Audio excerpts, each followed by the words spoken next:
All right. So today is Wednesday. We are on day 4 of limits. And if you look on Canvas, you'll notice that this first unit is relatively short in the sense that there are only 4 days worth of lessons in there. Okay. And so what that means is that by the end of today, we should have covered all of the content that we need for exam 1. Okay. Um, if you have not taken a look at that exam 1 topic list yet, I would really encourage you to look over that, just so that in the next week or so you have an idea of where you need to be focusing your studies, what you can do between now and exam day to make sure that, if there were any concepts that you weren't quite clear on as we went through them, that you give yourself the chance to clarify those through some extra practice, or maybe tutoring sessions or office hours, or just doing some extra practice on your own. Okay. Um, for those of us who were together in the fall, you know that our schedule felt pretty packed in the sense that, we would sort of go right up until and then our exam was like the very next day or a couple days after, and there wasn't so much breathing room.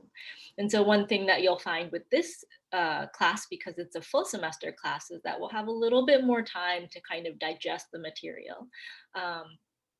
Though I would say that for some folks, this kind of thinking might be a little bit more challenging. So it would be really important to not just sort of ease up on it because the pace is a little bit slower, but really using that time to dive into the content and making sure that you feel pretty confident with that. Okay. All right. Are there any questions before we begin? Limits day 4.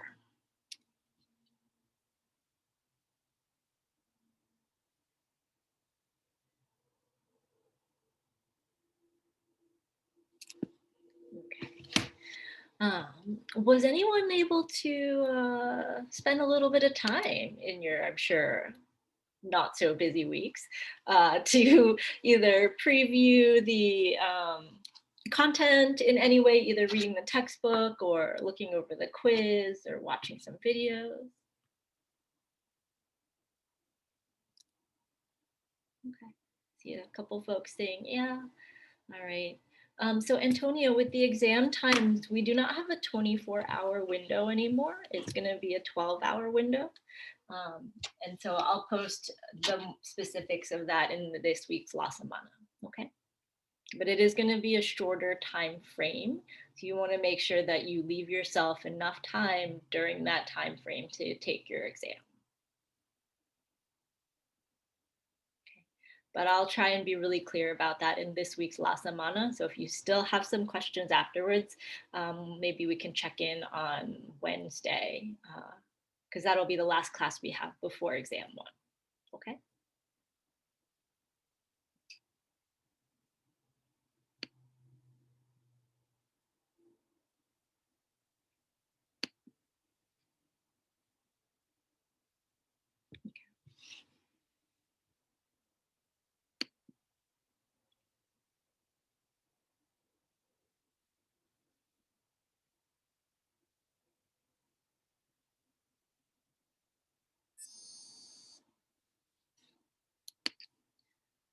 All right.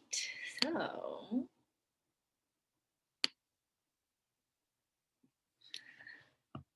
let's go ahead and jump on into limits day 4. Okay. So as I said, as we go along in the unit, that list of what we know gets a little bit longer each time.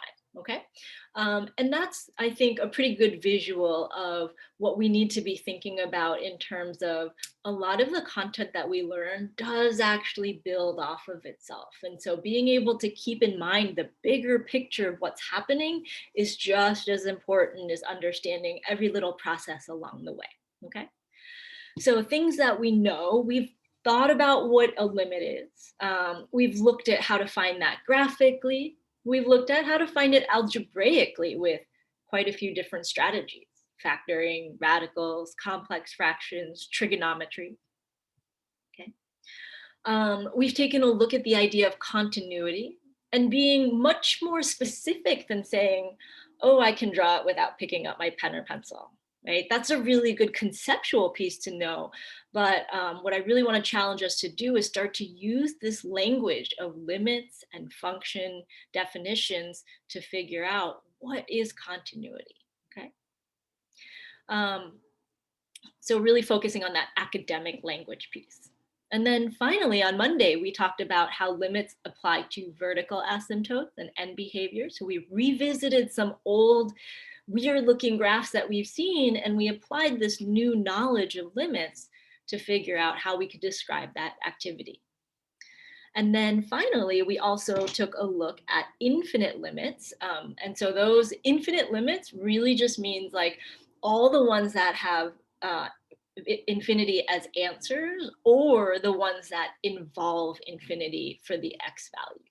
Okay, so the infinite limits are really the same thing as saying vertical asymptotes and end behavior, like let's find out what's happening there. Okay. Now, as I mentioned on Monday, today is a very grown-up math kind of day. And I don't mean that in a scary way. I think it's a really exciting place to be, that we're looking at some stuff that maybe we'd seen before if we've had the opportunity to take calculus before, or maybe we've just been really scared of this word. Like, I think the word theorem gives people like chills and not a good way. They're like, oh, theorems, like what are those? Those are those things that are like a lot of words and I don't really understand what's happening. But my hope with today is to really kind of flip that around and think about like, what are these ideas? And the fact that there are some ideas that work for every single situation, that's really what we mean when we say a theorem, okay? And so we're gonna look at three of them today. The first one is the squeeze theorem. Okay, we wanna know what it is, but also how to use it.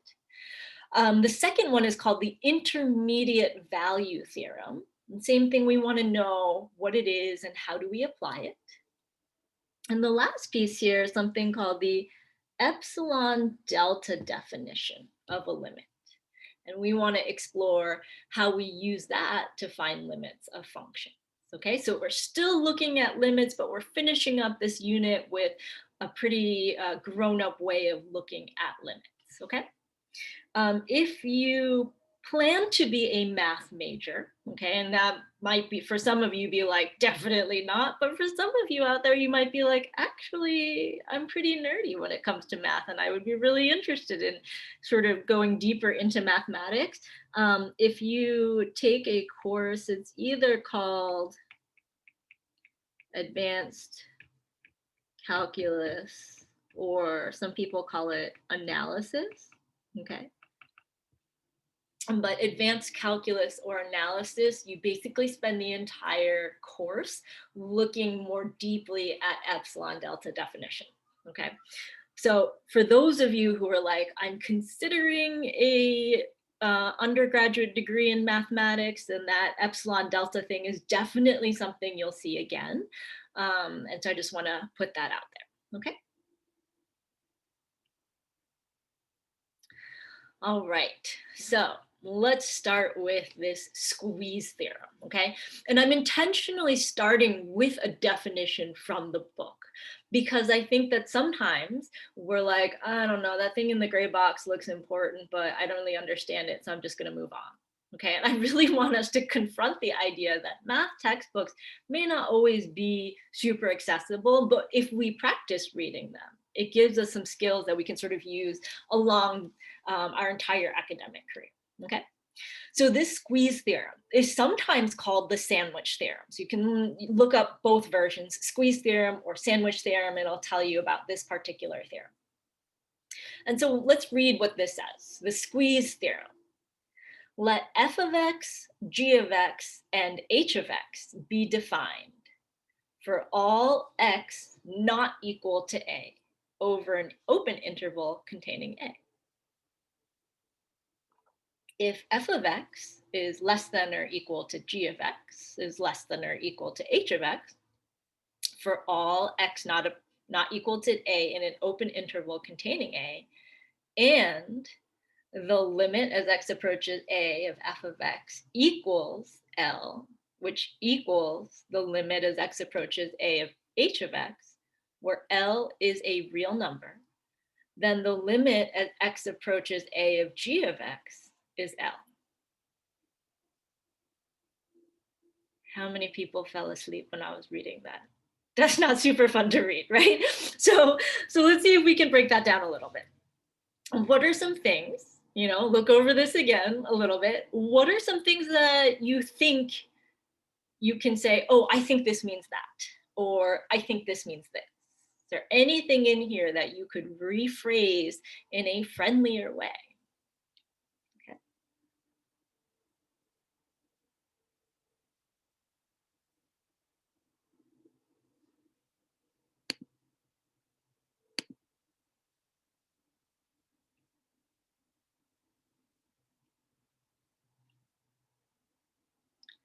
Maybe we start with this line right here. What does that mean? Like just that part by itself. F of x is less than or equal to g of x is less than or equal to h of x. What does that mean?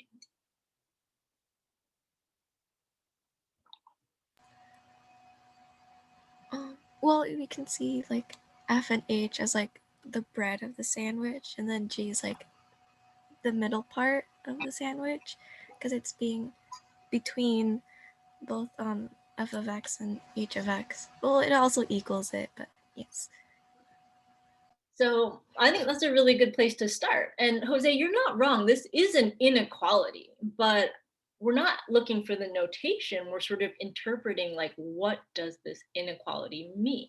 Okay, so if we think about that, maybe what we can take from Natalia's statement is that with this inequality, what we're saying is that we have some function g of x.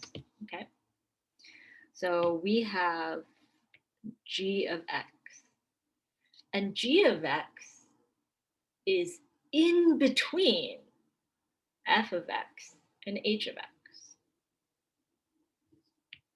Okay, so we've got g of x, this thing in the pink, is between f of x and h of x. Okay, we might even say that g of x is squeezed between f of x and h of x. Okay, so it is an inequality, but maybe more specifically, this inequality shows us that g of x is sort of the middle of a sandwich, or it is squeezed between two other functions.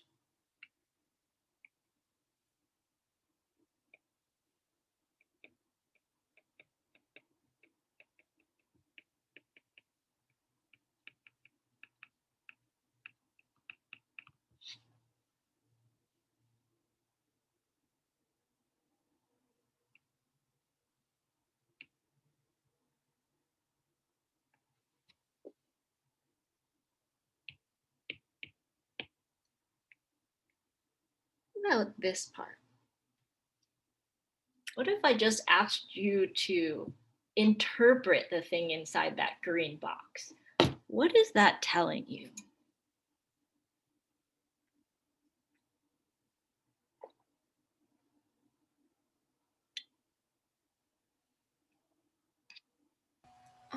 Big L is our Y value. Okay, so L is a Y value.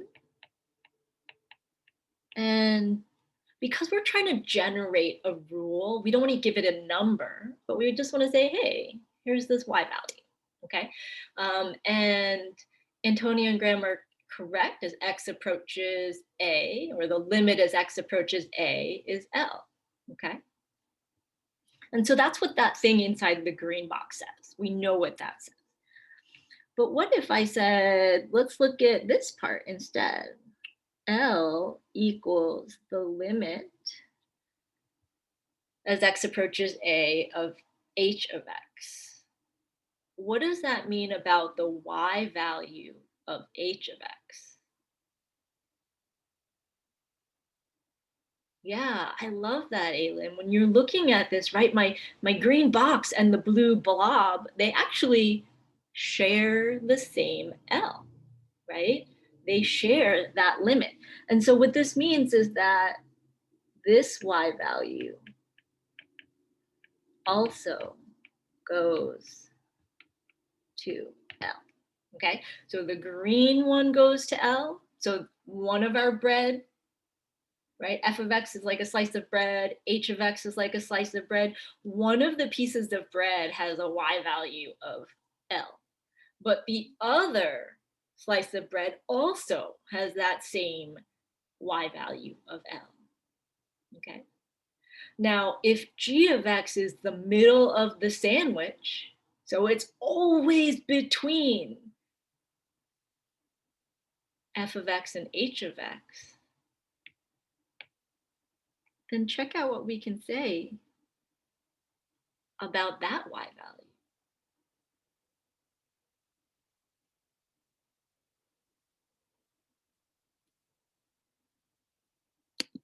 The y value of the bread is going to be exactly the same as the y value of the middle of the sandwich. And this is only true when I'm going to go back to Ethan's statement here. I didn't forget about this. So f and h, they touch at g of x. They share a value there, okay? So even though this looks really daunting, and you might even want to fall asleep when you're initially reading it, thinking about how you can unpack different parts of that definition and think and rewrite it or restate it for yourself, I think is a really valuable skill. Okay. So now that I've made you do that, let's go ahead and take a look at Desmos. I'm going to share a link in the chat that will pull up the graphs for you. Okay, so all you have to do is open that link and it should give you 3 graphs. Okay, then we have a graph where h of x is x squared, f of x is negative x squared, and g of x is x cubed. Okay. Is there anyone who is not able to open that link? Right. Let me know if you're not able to access it.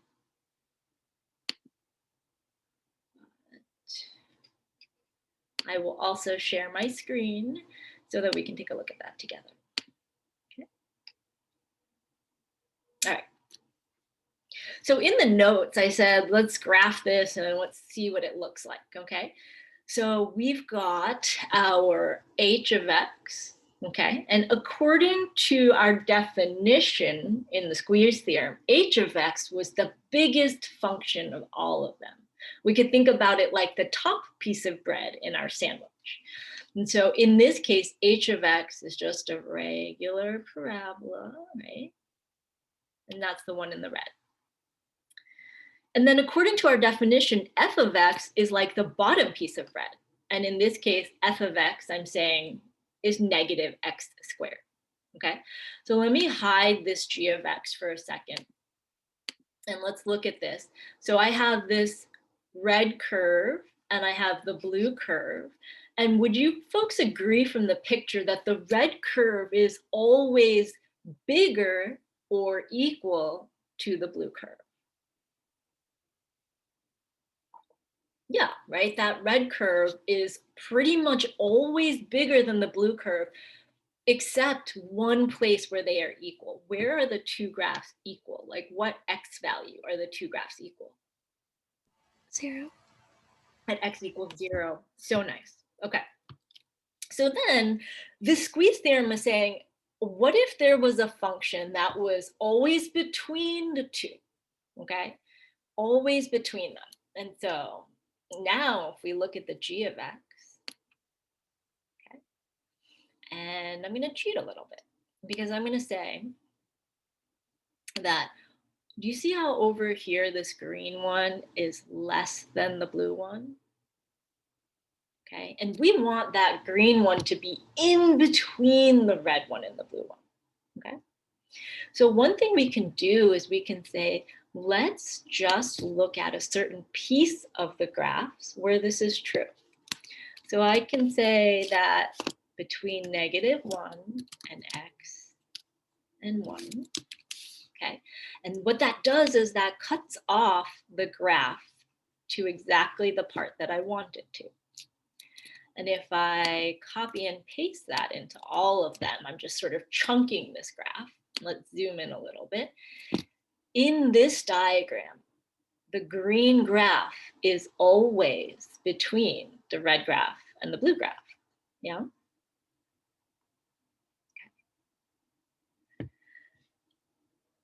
What value might we pick for A?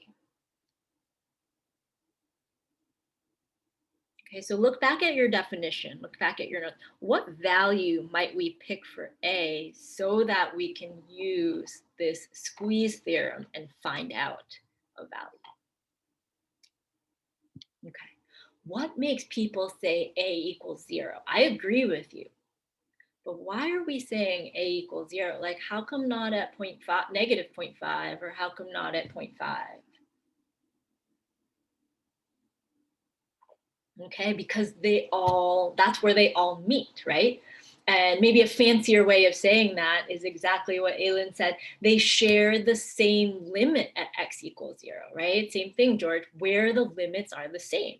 And so intuitively, even if when you first read that definition, you were like, this is a bunch of gobbledygook, we were able to take away the fact that we're looking at the point where exactly you thought f of x equals g of x equals h of x, okay? So what that means is that I know that if I plug 0 in for x, I'm going to get 0 out for the h value, right? So let's sort of turn off those other graphs for a moment. If I go to 0 here, I get a y value of 0, okay? Now let's look at the f of x graph. If I go to 0, I get a y value of 0. So if I have a graph that passes between those two, that y value at 0, x equals 0, that y value should also be 0. Okay. Now, what if I do this? X squared plus 1, negative x squared plus 1. So I've moved everything up.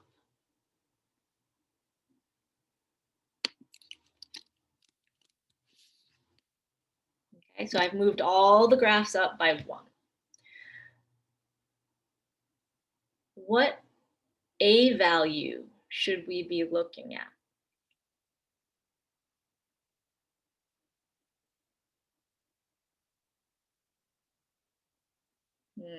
Why do we say a equals 1?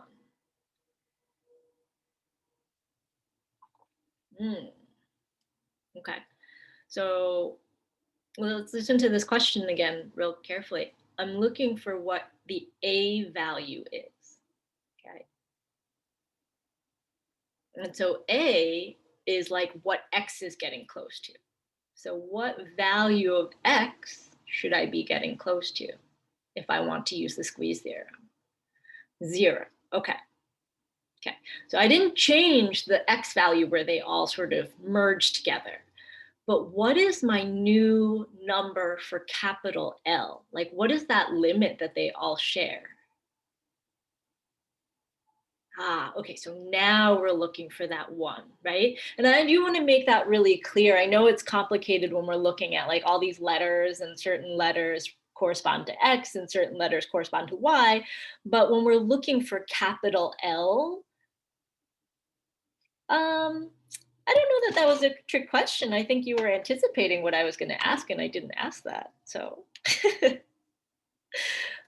but perhaps it is a Wednesday morning. Okay, so the limit that we're looking for, our answer would be 1, but the x approaches number, x would be approaching 0. Okay. All right, so let me stop sharing that screen and let me reshare.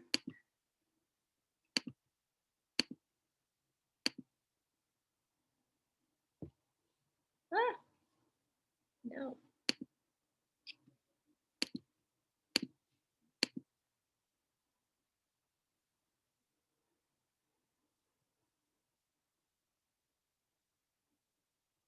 Okay, there we go.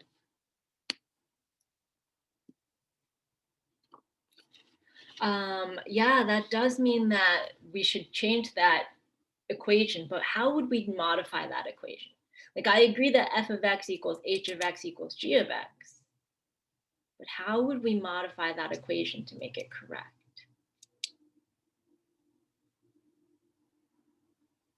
We could say f of a, but what could we say using some of the language we've seen or notation we've seen here? Yeah, we could just say L instead of A, okay? So L or f of A, both of those would work, but we're saying all the y values would be equal, okay?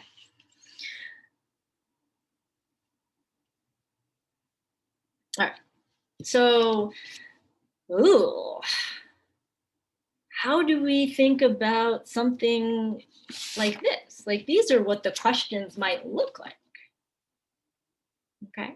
These are what the questions might look like. So someone brought up a good point on Monday, and said, do I want you to substitute? And I know that in some of the questions we did on Monday, I sort of skipped the substitution step because in my head, I knew that it wasn't going to work. But if we're thinking about like how we should prepare for exam one, I think practicing substituting in first, whoa, 0 squared cosine of 1 over 0. I think this idea is a really good thing to practice, right? So 0 squared cosine of 1 over 0. Now 0 squared becomes what?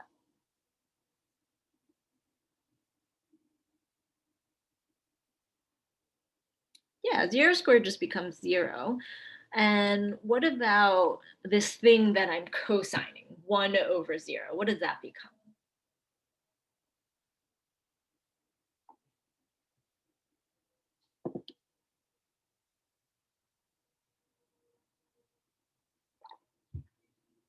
Okay, yeah, this becomes undefined, right? So I'm trying to take the cosine of something that is undefined. And so this thing in the parentheses is the problem. Like if I wanted to use substitution, I run into an issue. I cannot find cosine of an undefined value, okay? And so we've tried the substitution. It didn't lead us anywhere. And it's hard to say that we could maybe use factoring here. I don't really see things that are sort of, screaming, try factoring, and I don't see any radicals. And I see a fraction, but not necessarily in the sense of a complex fraction. And so, no, actually, it would not be. 0 times undefined is not 0. Yeah, I know, tricky properties of 0. Okay, so let's think about how we can use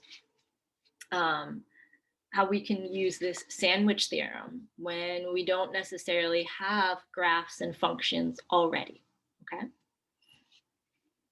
And so we're gonna zoom in on a particular part of this, which is, we're gonna start with the cosine, okay? Now, as someone who's done these kinds of problems a lot, I know why I'm picking cosine, okay? It's a little bit harder to explain right now, other than it's going to make our lives easier, okay? So if your question right now is, how did she know how to start right there in the middle? Let's just kind of go through the flow of this one question, and maybe in the context of that, I will actually answer your question, okay? So whenever I'm trying to use squeeze theorem, I like to start with things that I know. So what do I know? And one thing I know in terms of like specific values is I know that cosine of x, okay? Cosine of x is actually squeezed or sandwiched between two values, okay? No matter what angle I'm taking the cosine of, the smallest value it can have is -1. And no matter what angle I'm taking the cosine of, the largest value it can have is a +1. Okay. So if you think back to your cosine graph, it's a bunch of waves, but the tallest wave of just cosine never gets taller than 1, and the bottom of the wave never gets lower than -1. Okay, so that's where I'm getting that from. Now, one thing to think about is no matter what I am cosigning, okay, so whatever that thing is that I'm cosigning, it doesn't matter because it will always be between +1 and -1. So whatever I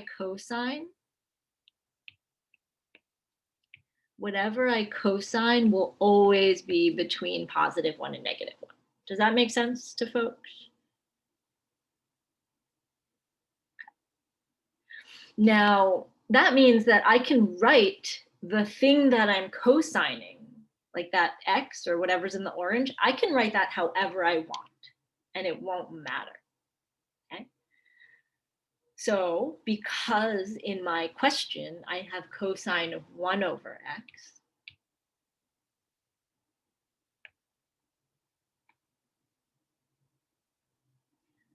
I'm going to build that in right here, okay?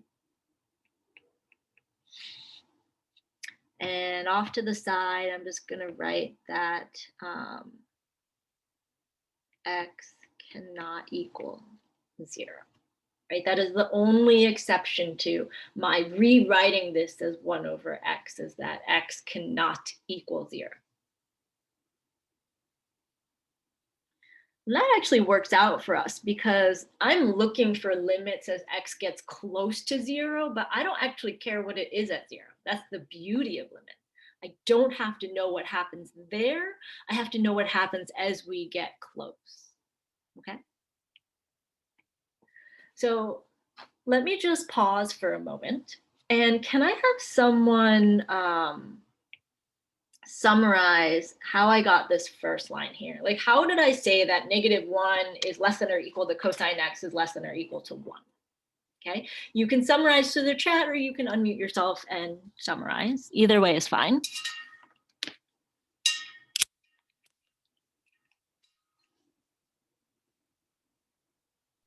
Because whenever you're talking about a cosine, you're talking about the unit circle, which is a radius of 1. Beautiful. Eric, that's wonderful. Yeah, we're tying that idea of cosine back to the unit circle, so we can't ever have anything less than -1 or greater than +1. Okay. Can I get someone else to maybe re-explain or rephrase that second line?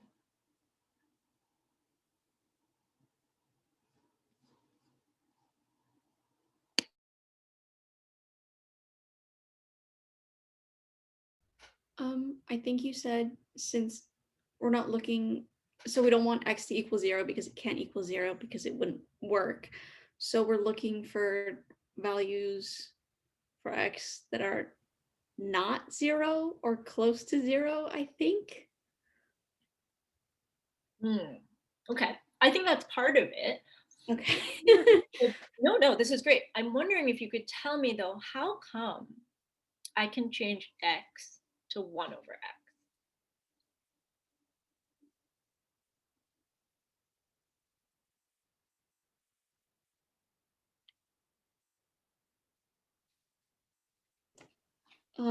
I'm a little lost. Anybody else able to step in here? How come we can change x to 1 over x?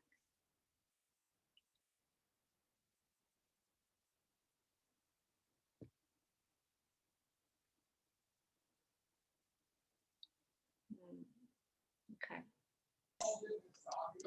You could say that you're classifying what the range of, so you're classifying what's the range of cosine of x. You're not necessarily changing the cosine function itself. Like if you were to put instead 5 times cosine of x, then the range would be the range that you're implying would be changed. However, since you're just changing inside the parentheses, it doesn't.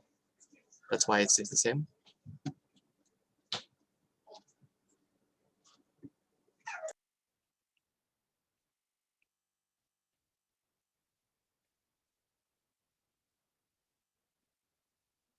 Okay. I think that let me make sure I'm unmuted. Okay. Yeah, I think that that's actually a really valuable counter example here, right?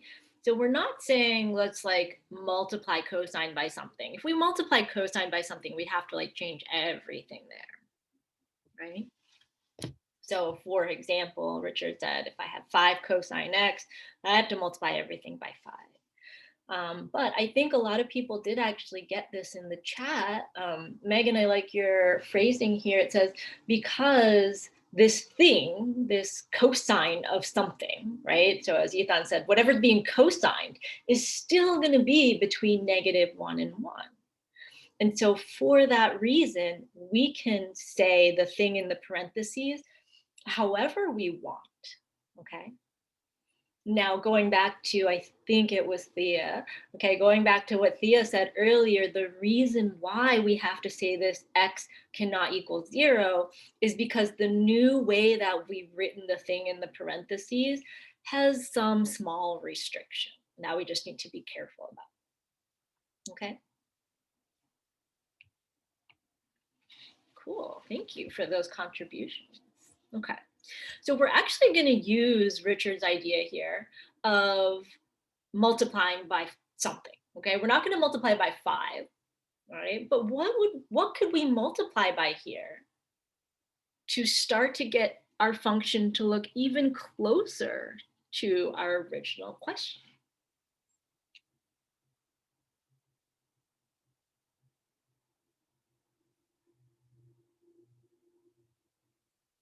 X squared. Nice, nice, right? Because so far I have cosine of 1 over x. Now I want it to be x squared cosine of 1 over x. And so how do we make that happen? We multiply, okay? So we're going to multiply everything by x squared. That's going to give us negative x squared is less than or equal to x squared cosine of 1 over x, which is less than or equal to x squared. So the note we might want to write for ourselves here is that we multiplied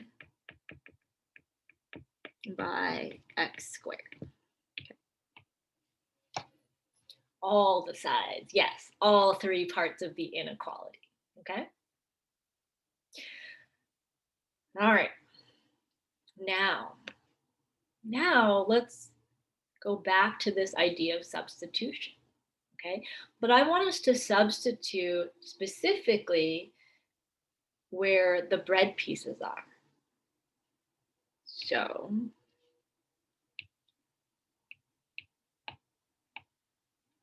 like here.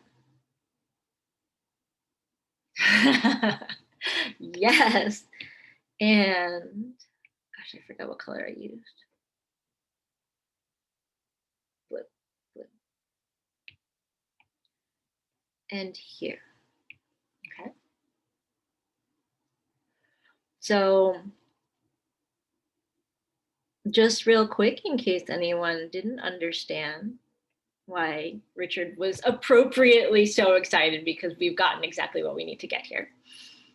We have some bottom function.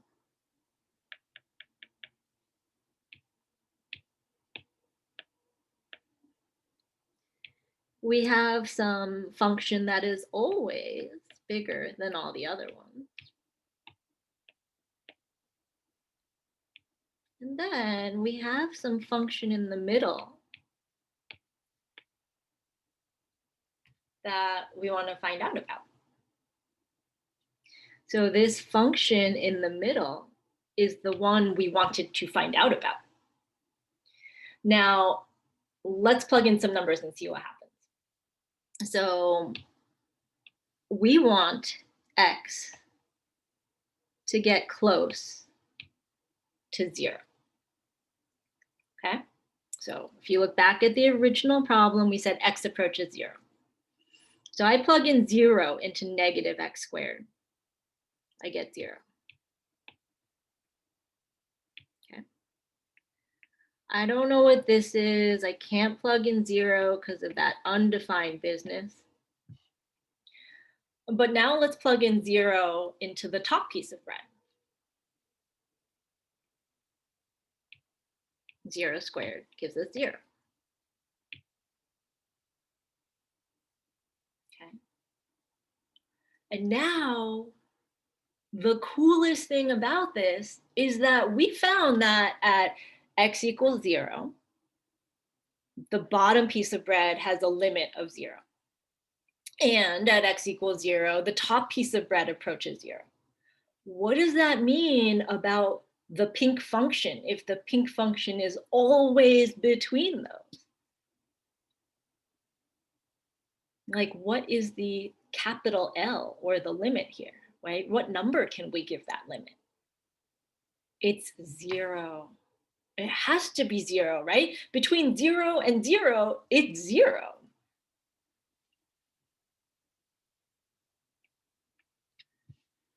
Okay. So what we can say then is that our limit as x approaches 0 of x squared cosine 1 over x is equal to 0. Okay. Now, if you want, you can go back to Desmos in that file that I sent you. And you can change the g of x so that g of x is x squared cosine 1 over x. And let's make sure that we are in radians. Okay, so you want to make sure you click on the little wrench in the corner, make sure you're in radians. But when you see that, those 3 graphs, your g of x graph should go right through at 0. Okay. All right, Isaac, I think you have a really good question here. Why multiply by x squared? The reason why we wanted to multiply by x squared is because we went back to our original question. Then we noticed, sorry, there's a lot of writing on this original question right now. We noticed that the original function was x squared cosine 1 over x. And so we wanted to build something that looks like x squared cosine 1 over x. It's like a matching game. Okay. Thank you for asking that question. It's undefined, but the limit doesn't care about the actual value, right? That's the whole beauty of limits. I don't care what's happening at 0. I care what happens as it gets really close to 0. The limit doesn't care. Okay. All right. So let's go ahead and let's try example number 2. Yes, so x does not have to equal a because it might not be defined there. And that would be okay. Okay, so let's try this second example. Okay, so we have the limit as x approaches 0 of x to the 4th sine 1 over x. And so my question to you is, how can we, like, where might we want to start with example 2? Because it's a little bit different than example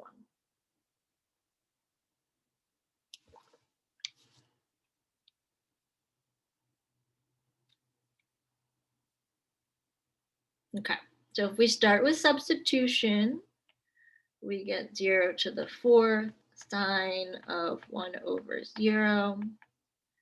And that's going to give us an undefined, right? And so once we've gotten that part, then we should think about what? Okay. So now let's think about what we know. And again, we know so many things about these functions. Like, I bet people can tell me what x squared looks like or what x to the 4th looks like. But things that are more concrete is that range of sine. Exactly. Okay. So it's actually a really good thing if we see things like sine or cosine here. Okay. And so where we can start with this maybe we can say that -1 is between sine of x, which is between 1. Okay. I think that's a really good starting point. Where can we go from there?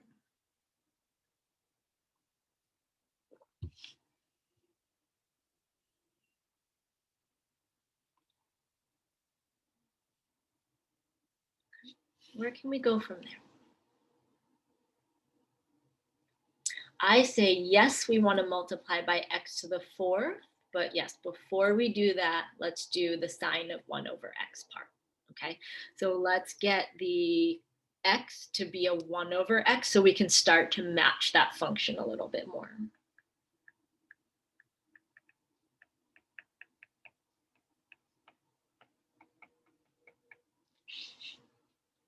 Okay. And then I love this idea of multiplying by x to the 4th.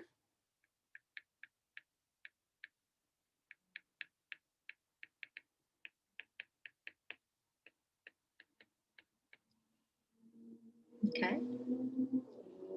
And now we've built the squeeze theorem, or we've used the squeeze theorem to achieve a situation where when we plug in, what number are we plugging in this time for x? Yeah, we're plugging in 0 for x, so we get 0 is less than or equal to x to the 4th sine 1 over x is less than or equal to 0. And then again, what we've done is said, well, there's only one value between 0 and 0. It's 0. So therefore, we can say that the limit as x approaches 0 of x to the 4th sine 1 over x is 0.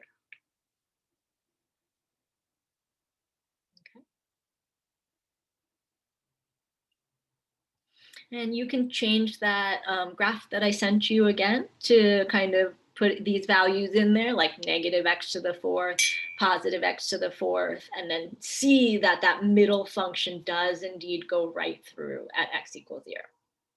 Okay. All right. How are we feeling with these two examples right here?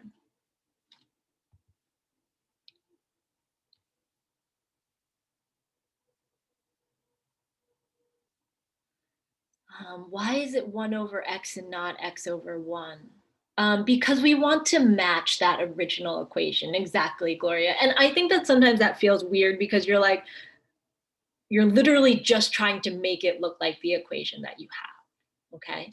And so in this case, we happen to have the 1 over x. But if we had like 1 over x squared inside that parentheses, then we would say 1 over x squared. Does that make more sense, Gloria?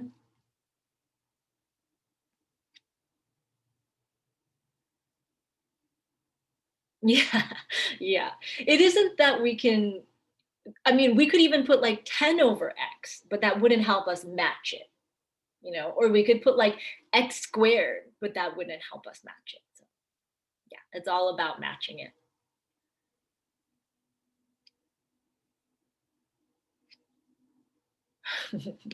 Okay, cool. All right. So for the sake of time, I'm going to leave this one here for you to kind of think about. I will write the answer out when I post my notes, but this is something that we know. Like we looked at this on Monday in class. What is this limit, by the way? We looked at that graph and we were able to tell that that limit was 1. And on Monday, I was like, just look at the graph. Like, let's just look at the graph and see what it looks like. And that's how we got 1, right? It was sort of like the bump in the middle that had a y value close to 1. But we can actually use the squeeze theorem. That's one of the big uses for the squeeze theorem, is to show algebraically that this limit actually equals 1. Okay, so if you're interested in nerding out on that a little bit, I think it's an interesting proof to look through, but there's always more than one way to achieve that same idea. Okay. All right. So before we go on break, I want to talk about this intermediate value theorem real quick. Now, I do want to point out that if you log into your Desmos classroom, that there is an activity on Desmos that is called the intermediate value theorem activity. Okay, so if you want to go later, like the words don't make sense, you want to move some things around, go into Desmos, check it out. And I think it's a pretty neat way to visualize what we're talking about here. Okay.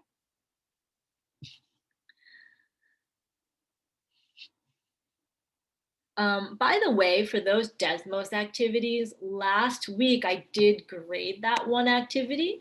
And I said in the La Semana this week that like anybody, if you didn't get a chance to go back and finish that particular activity, but you wanted to, you can go back, just tell me that you did it so I know to go back in and give you an appropriate grade for that, okay?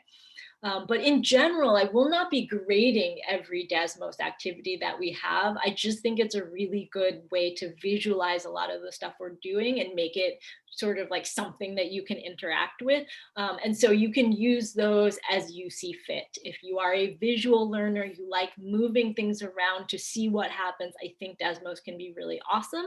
But if you're like, I think I get the concepts, then you don't necessarily need to go back and do those. Okay, so they're there for you to use. But if we do have some activities in the future that I really want us to use, I'll make sure to make that more clear so you'll know that that is one that you do have to complete. Okay. All right, so the intermediate value theorem, again, let's start with the book definition and kind of go from there, okay? So the book definition says, let f be continuous over a closed bounded interval a to b. If z is any real number between f of a and f of b, then there's a number c in the interval a to b satisfying f of c equals z. See figure 2.38. Yeah, so Glenn, if you want to finish that Desmos assignment, just send me an email or a message on Canvas when you're done, and then I'll go back in and look at your work, okay? Cool, awesome. Okay, whew, so again, a lot of like really boring math language and notation that at some point you've seen, but someone probably explained that notation to you as you were doing it. And so now it's kind of like makes it harder because we need to understand what that notation means, okay? So let's start off with this A to B. What do those brackets mean right there? Anybody know what those brackets mean? Bracket A, comma, B. Yeah, it means that A and B are included. Now, in this case, do A and B represent X values or Y values? Okay, they represent X values. And Grim, we can use that for set notation. But in this particular case, when we have this and it says a bounded interval, they're telling you that it's the interval notation, okay? That is definitely one of the trickier things. Like the more you learn about math, sometimes people reuse notation and you're like, what does it mean this in this context and that in a different context, all right? Okay, so next sentence. If z is any real number between f of a and f of b. So is z an x value or a y value? Let's start there. Yeah, it's a y value. Okay, so it says that there's some y value between the y value at A and the y value at B, right? That's what that says. If z is any real number between f of A and f of B, is saying there's some y value between the y values at A and B, okay? Then there is a number c in that interval. So is c an x or a y value? Yeah, c is an x value. So there's some x value between A and B And that x value has what as the y value? Yeah, exactly. Okay. Now, I think the diagram helps a little bit more because we can see here that C is an x value. We go up to the graph, and this point should have the coordinate C, comma, Z, right? C, comma, Z. And this point might have a coordinate A, comma, F of A. And this point up here might have the coordinate V, comma, F of B. Okay. So that's sort of one way that I try and make sense of things that they tell me in a textbook is like, especially if they give me a diagram, I try and label that information on the diagram while I'm processing. Okay. So all of this is fine and dandy, but what does it actually mean? Okay. I think this one is actually best looked at through an example.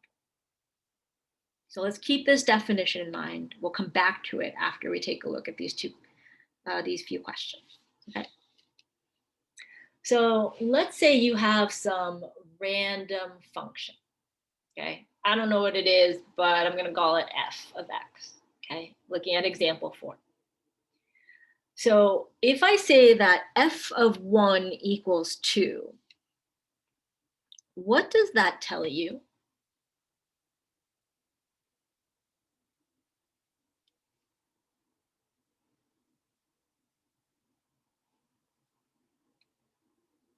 Two is our y value. Okay. So I could even think about this. What if I drew a picture?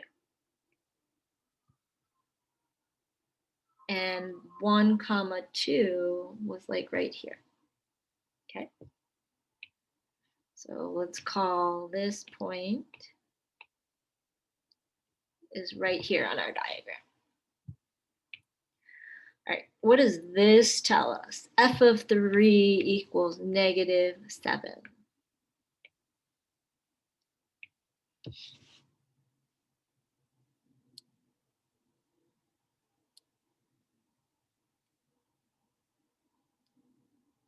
Yeah, that y equals -7 when x is 3, right? This is the same thing as saying 3, comma, -7, just like this is saying 1, comma, 2. And so 3, -7 might be like somewhere down here. Okay. And so we've got our A value and our B value. Okay, and we plotted our point. Now, what is one possible value for f of 2? Okay, let's see. Umar says that f of 2 could be 0. Okay, so if f of 2 is 0, that might mean that we would have a point like right there. What do we think? Do we agree? Do we disagree? Is that a possible value?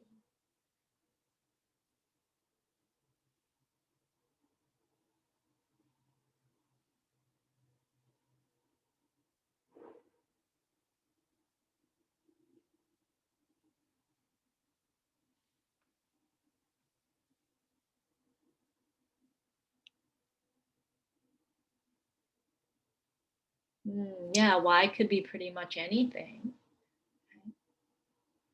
Okay, so Ethan, why are you asking, can it be outside of 2 and -7?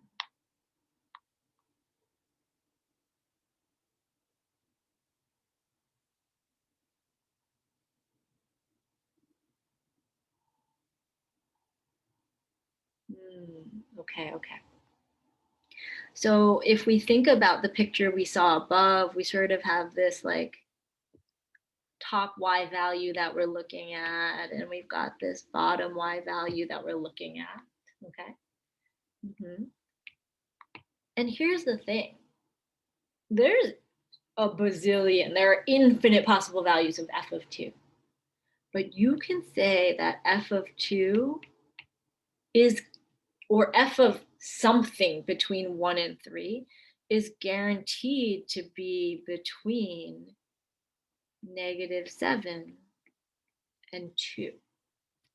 Okay, like there's some value. Let me change this to a C.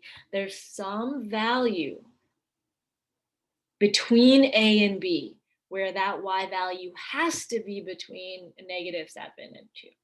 Okay, it might be at x equals 2, but it might be at a different value, and that's okay. All right.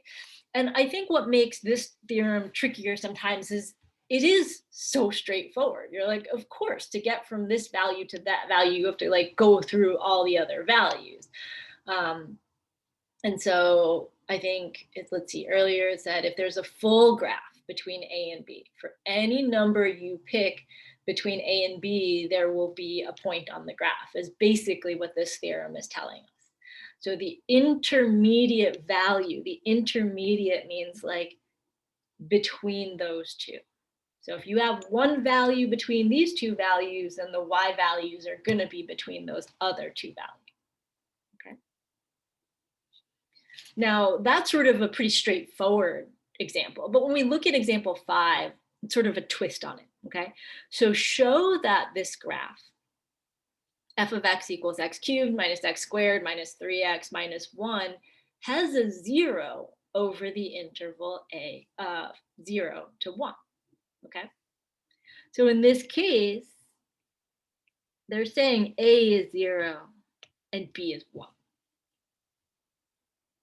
Okay, does that make sense there? They're giving you the interval, but they didn't tell you a equals 0, b equals 1. We have to sort of intuit that from the example. Okay. Now, no matter what my graph looks like, let's say we have 0 and 1. What does it mean to have a 0? Because that's some other academic language. What does it mean to have a 0 on a graph? Yeah, a 0 is a fancy way of saying an x-intercept. Okay. So here's how we use this intermediate value theorem. Let's take our a value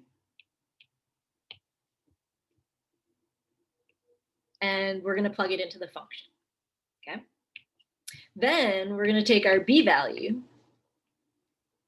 and plug that into the function. Okay.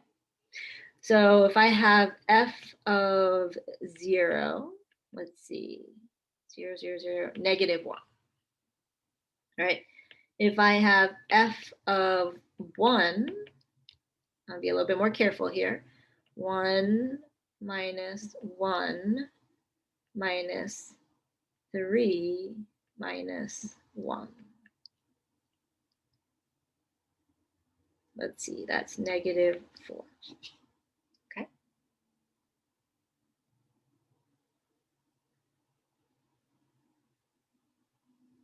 If I were to sketch this on my graph, I would have a point here and a point here. Does this function cross the x-axis? Does it have to cross the x-axis between 0 and 1? Why?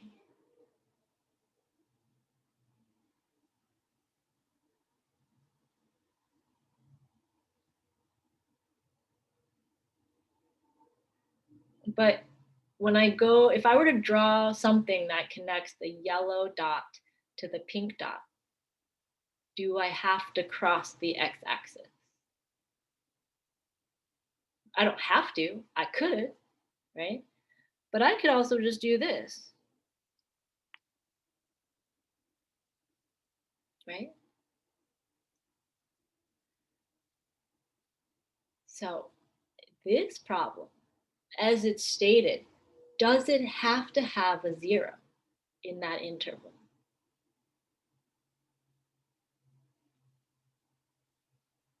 Right? No, it does not. But how could I change one thing about this problem to make this function have a 0 in that interval?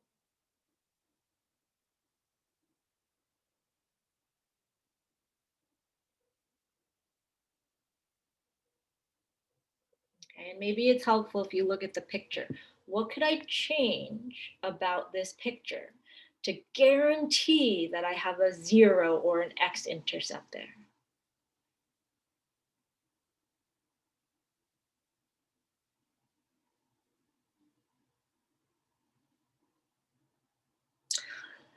I think you could change f of x, but if you were thinking like, so you can think about that, like how could you change the function? Okay, you could also think about how could you just change the dots, like the pink dot or the yellow dot. So Moon, you said remove -1. What do you mean by that?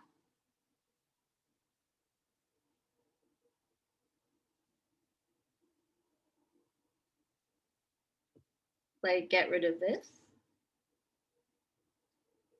Okay. So then you would get, let's see what happens. If we get rid of that -1, then the yellow point would be like right here at 0.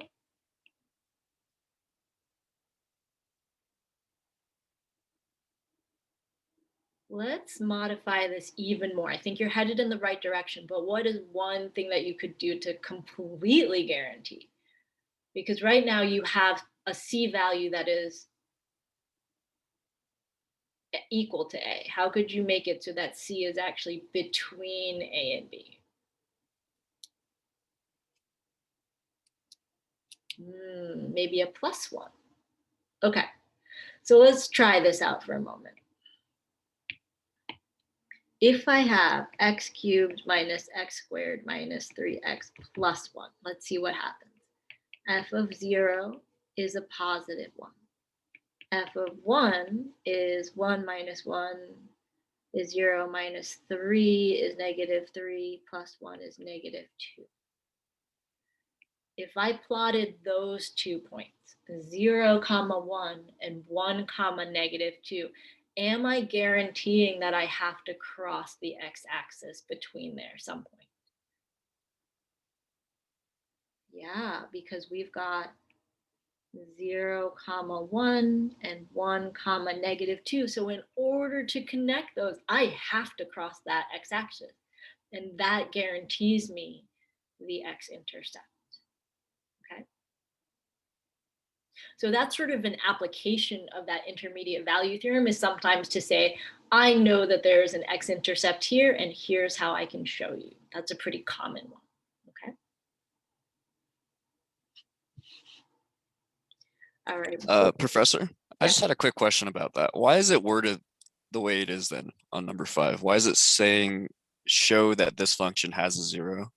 Like, is it implying that it does have a 0? I mean, statements could be false. I mean, that, Okay. yeah. Because like, what if it read like, does, this function have a 0 over the interval? Then wouldn't you be like, okay, so we don't know, but let's see? Because I read that as it does have a 0. Like, I could see that. I'm sorry, I'll try and be oh no, it's okay. I was just confused. Okay, but all right. Okay, so Richard, to your question, does it necessarily have to cross? No, but if one value is positive and the other is negative, you have to go through, like you have to have a value of 0. Whereas if you had something like a point here and a point here, you don't have to cross the x-axis in order to connect them. So it's almost like you're forcing it to have to go through. It might not, it might bounce, that would be fine as well. But this theorem is really about like, how do we force something to happen? Okay.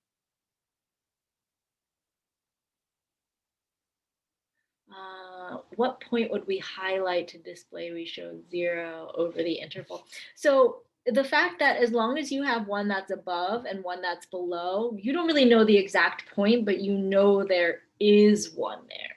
And it's the existence of that point that the theorem is getting at. Not that you know exactly where it is, you just know that there has to be one. Does that make sense? Okay. All right, last question here. I claim that f of x equals 1 over x does not have a 0 over this interval. Even though I say f of -1 is -1 and f of 1 is 1. Okay, so in other words, whatever my graph looks like, I have one point that is down here. That's this point. And then f of 1 equals 1 is this point. But my claim is that in this interval, okay, so between -1 and 1, f of x does not have a 0.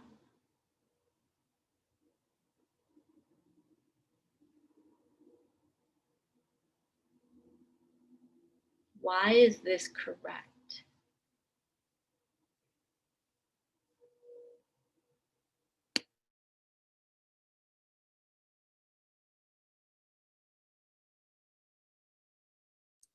Because to find the x-intercept, you would have to set 1 over x equal to 0, and you can't divide anything by 0 to get 0. So, right? So 1 over x equals 0 is false. Therefore, there's not going to be a point that it might look like it's crossing, but it's going to be undefined at that x. So there is no 0.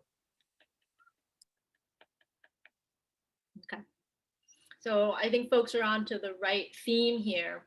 Let's be a little bit more specific. It's not a jump discontinuity, but rather it is an infinite discontinuity.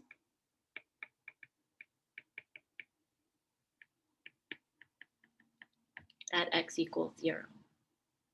Nope, not a horizontal asymptote. Modify that. One word. Change one word there.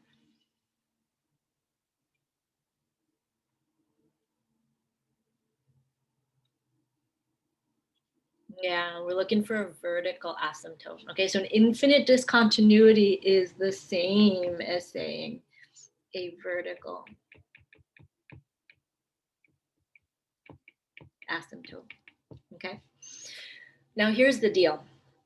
And let's go back to this definition for a moment. Sometimes we think that we can like sort of skim over as like blah, blah, blah, blah, blah. Okay, this is the point, or this is the concept. But very early on in this question, or in this definition, they point out something that's really, really key to this. Okay. F has to be continuous. This makes logical sense only when F is continuous. Okay. If F is not continuous, this intermediate value theorem doesn't have to be true. It might be, but it's not guaranteed. Okay, so that idea of continuity is really important, because if we come back down to this example number 6, if we think about our graph actually looks something like this. And we have a big old discontinuity or vertical asymptote right in the interval that we're looking at. And so therefore, nothing is guaranteed. It might happen, but it's not guaranteed. Okay. All right. So I think we are due for a break. All right. When we come back, we're going to take a look at this last piece, which is the epsilon delta definition of the limit. Okay.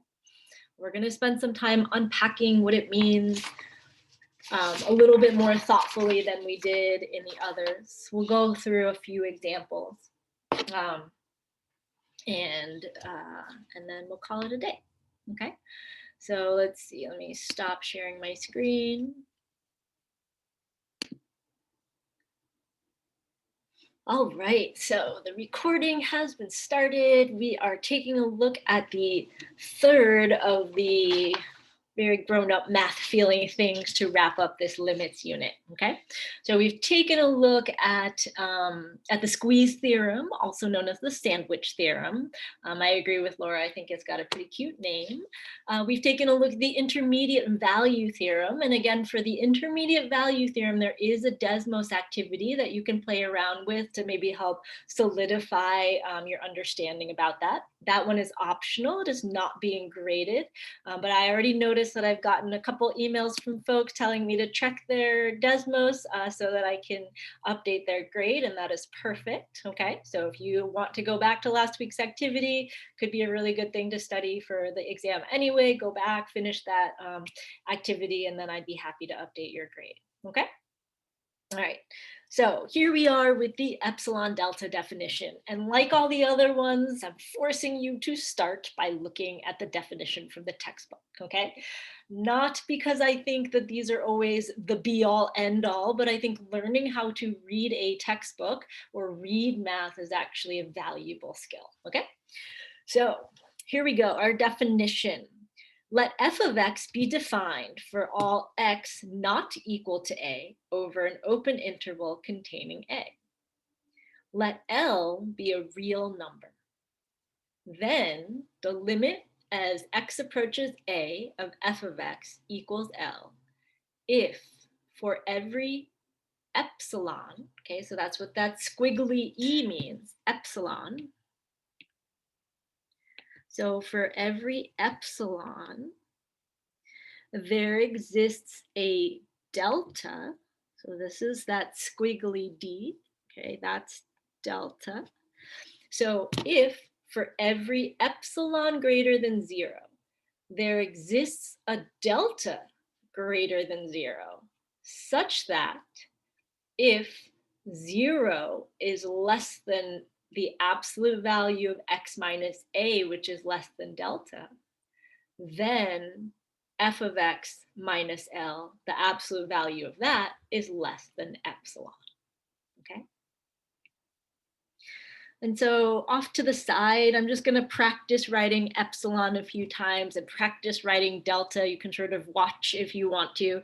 But I think, you know, one of the things about getting into higher level math classes is all of a sudden, like, it's not just like X and Y and Z and like A and B, like those kinds of letters. We have so many variables going on that we now bring in Greek letters also, okay? And so one added benefit to going through very many math courses is you probably learn a fair amount of the Greek alphabet as well.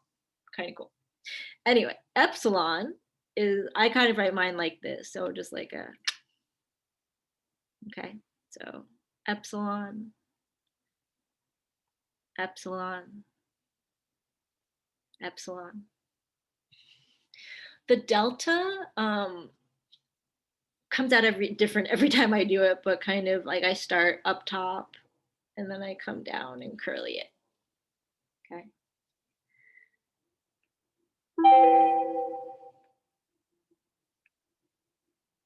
And so you can kind of play around with that, practice all your different Greek writing, okay? It doesn't have to be pretty, don't worry about it, all right? But I should know that an epsilon is an epsilon and a delta is a delta, all right? So let's translate this beastly definition here, all right? And so I've broken it down into a few different categories, which I think should help us, okay? So the main part of this definition is that bottom part, okay? So for every epsilon greater than 0, there exists a delta greater than 0, such that if x minus a is between 0 and delta, then f of x minus L is less than epsilon. And so when we think about the symbols for this, okay, The symbols, this is sort of a bonus category, okay? You do not need to really know this column, but if you are, again, planning to be that math major, some of these symbols come up a little bit later, so I just thought I would include it for funsies, okay? So for every epsilon greater than 0, there's a symbol in math that you can write for every, and so that typically looks like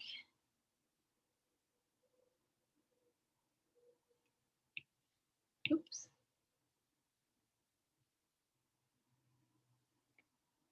This upside down A, okay? Now this upside down A is really for all, okay? So it's not quite what we're using in this one, but I wanted us to know that there's a symbol for that piece, okay? And what we're looking for here is that epsilon is some arbitrary number, okay? It's some number. Specifically, it tends to be a really small number, okay? So values of epsilon are not typically like 10, 11, 100, but epsilon is typically like a really, really small value, okay? So typically,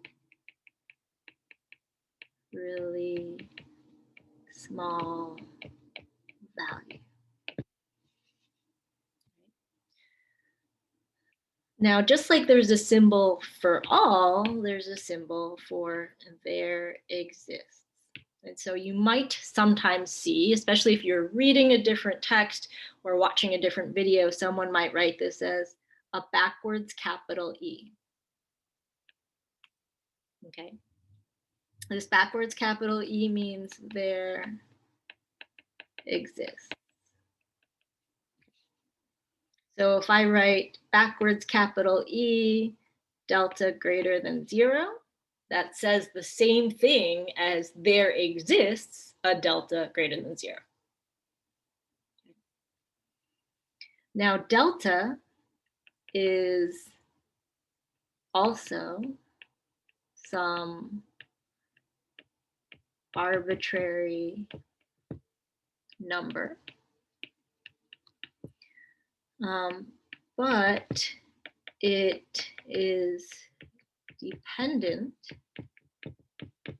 on epsilon. Okay, it is dependent on epsilon. Meaning that when we get to our answers, we're going to have epsilon in our answer, and that's okay. Okay. Now, the epsilons, if we go back up here for a minute, these are typically, we're looking along the y-axis, whereas deltas, we're typically, looking along the x-axis. Okay, so even though there's an epsilon delta, we're really thinking about some y values and some x values. Such that is a pretty common phrase in math, and so a lot of folks will abbreviate that ST, such that, or they might just write this, ST, right? No dots in between, but either one of those is fine. They say such that. And it's just when we're writing sort of like formal definitions and formal proofs, it's a phrase that we tend to use pretty often, okay? But this bottom piece is really the meat of where it is. So for every arbitrary number that is positive, okay, there exists another arbitrary number that is also positive that depends on epsilon, or the first number, okay? And the relationship between these two numbers is such that if 0 is the bottom bound and you have x minus a is less than delta, then the absolute value of f of x minus L is less than epsilon, okay? And for this one, I actually want us to think about a diagram. So let's leave this for right now. Let's kind of take a look at a diagram and come back to this, okay? So let me write that line up here so we can take a look at it, that 0, x minus a.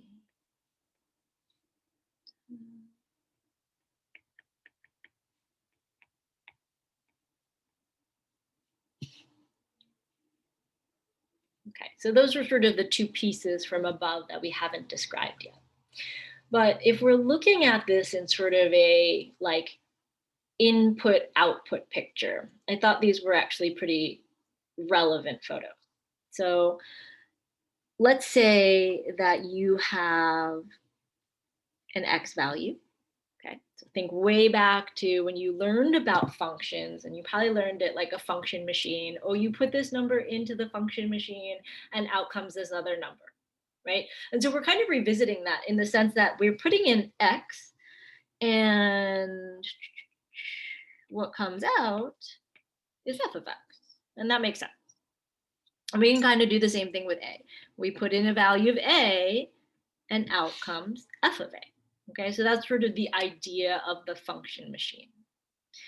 But now what we're saying is we want to sort of restrict the values of x that we put in, and we want to try and get them really close to the y value that we want to come out.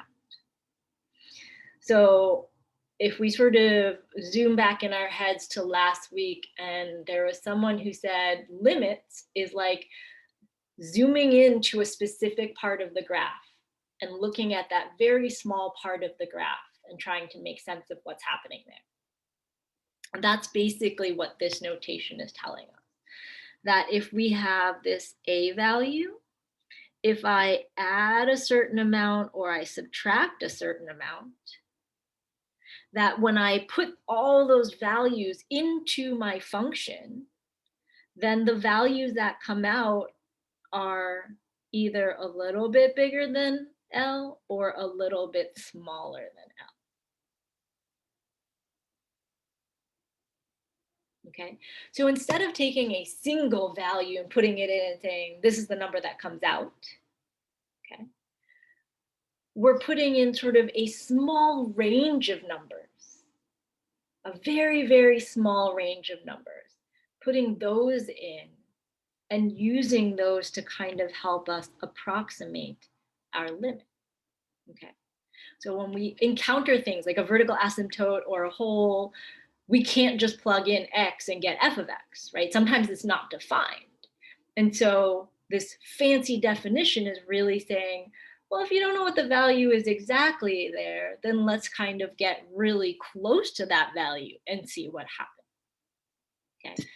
So even though this is like a plus epsilon and a minus epsilon, remember epsilon's a very small number. So we're really saying like plus 0.000001 or something like that, something very, very small, okay? And it's so small that we can approximate the limit using this idea. Now, if that is like, whew, I don't know what's going on, maybe I think this is like a different kind of picture to help us think about this, okay? So let's take a look at a different kind of picture.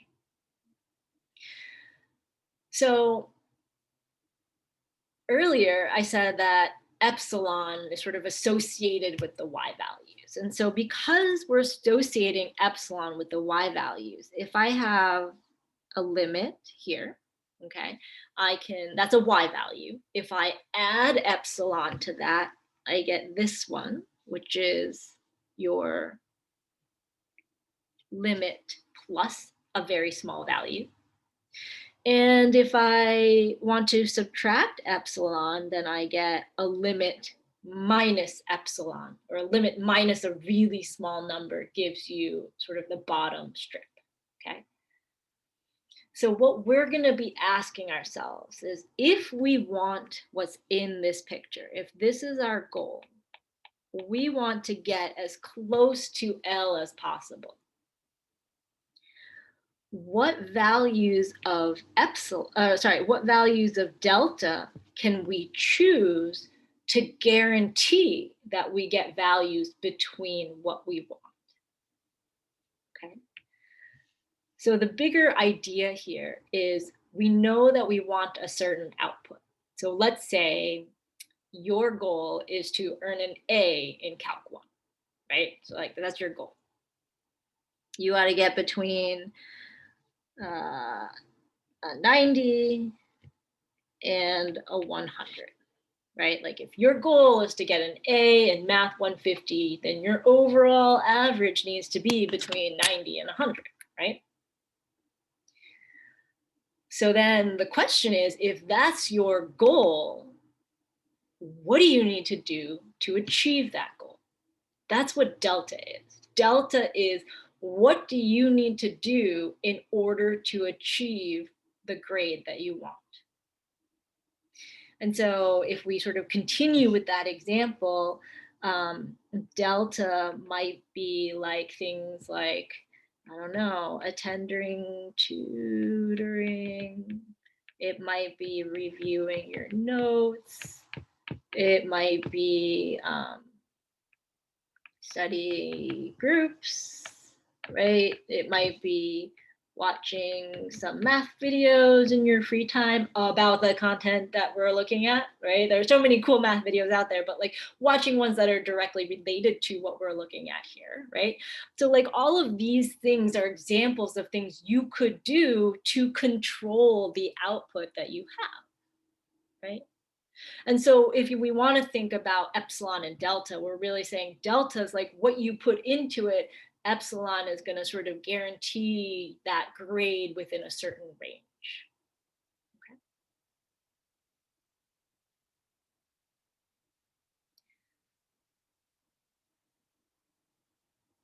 Okay. I'd like to try a problem, okay? Because I think there's a specific format to the proof that might make it a little bit easier for us, okay? So if you are sitting there being like, I understand nothing of what she just said, let's boil it down to some steps that you can at least kind of follow and as you marinate on these thoughts, okay? So a typical delta or epsilon delta question will look something like this. Prove that the limit as x approaches 2 of 5x minus 4 equals 6. Okay.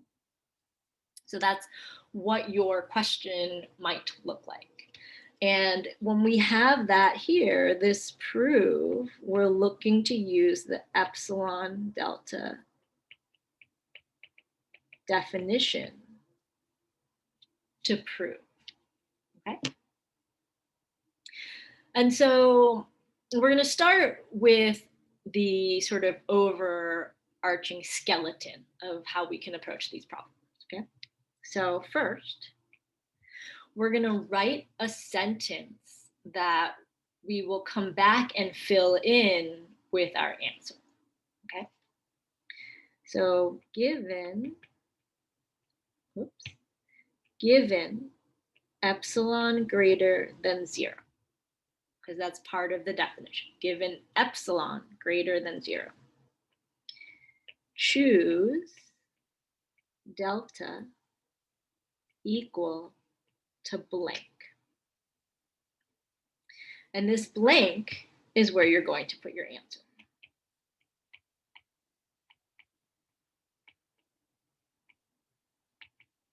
Okay.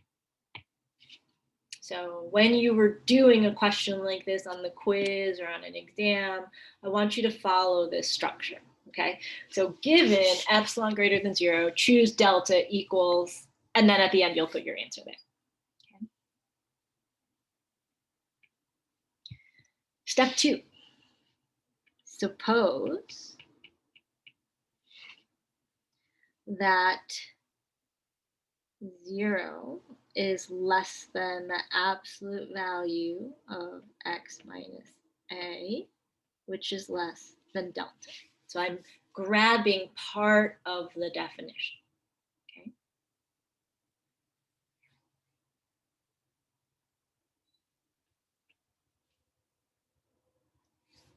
in this case, what is our A value?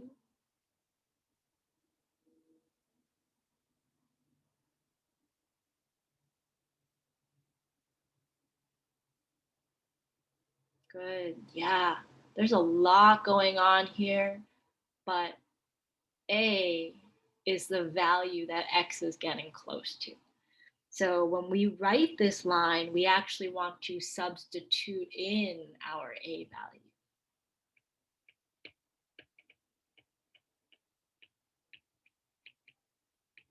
And so we would say, suppose 0 is less than the absolute value of X minus 2, which is less than delta. Okay. So all we've done is replace our A with 2 because that's what the limit, that's what X value we're looking to get really close to. Okay. So in the next problem, I'm just going to write suppose, and then I'm going to write this part. Okay, so I won't write it with the A in there. I'm going to actually just put the number in. But the first time we go through this, I wanted to show you where it came from.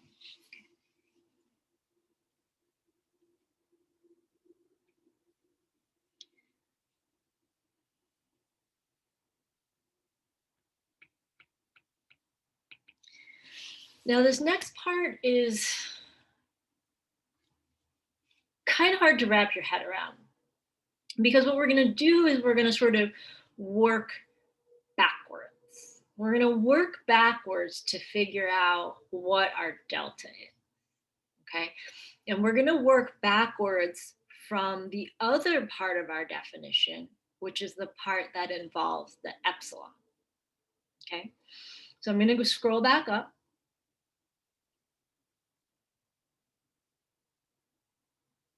Okay. We look at our definition, and we're going to grab this part. Okay, so absolute value of f of x minus L is less than epsilon. We're going to use that to help us find delta. Okay.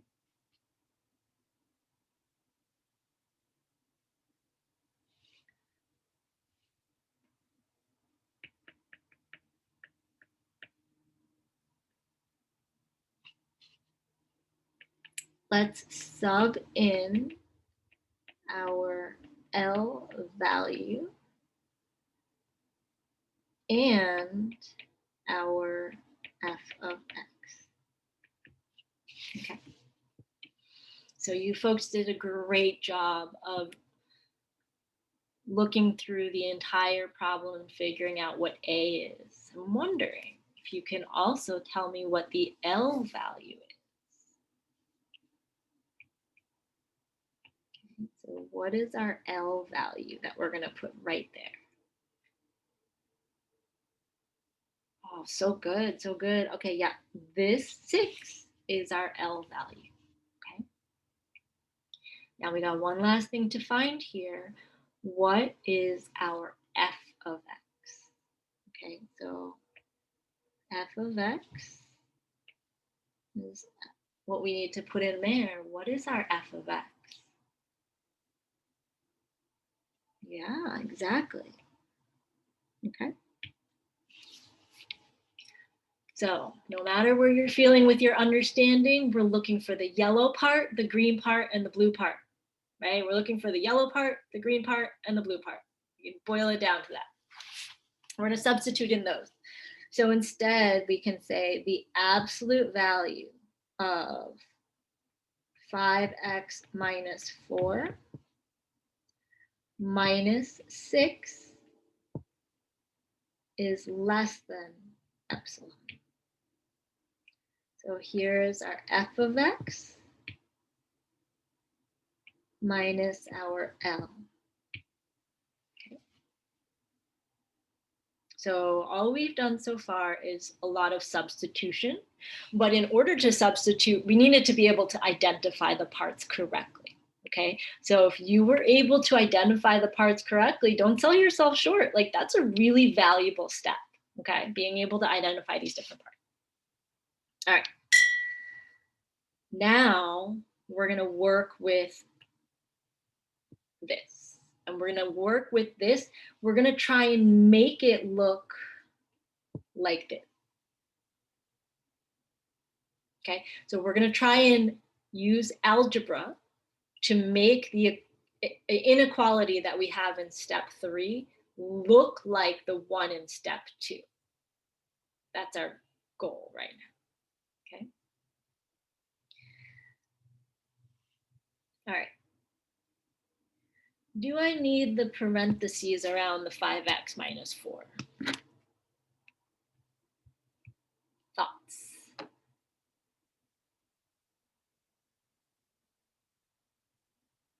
No. Okay, no, we do not need it, right? Because we don't have anything to distribute in the front. We're just subtracting something after. And so we've got 5x minus 4 minus 6 is less than epsilon. And this is our L, and this is our f of x. Okay. Now, what can we do to clean up the inside of the absolute value?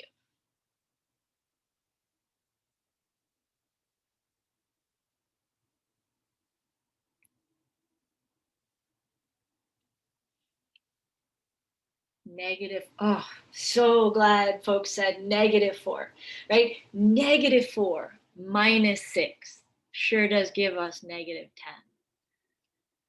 And so we really want to be super careful about our signs here, right? If we accidentally said 4 minus 6, we would get -2. That wouldn't be right. And it would make the rest of this problem a lot harder, okay?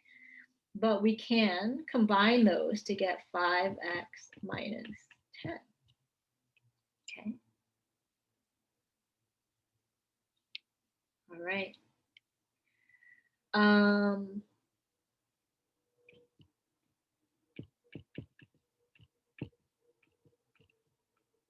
True, false?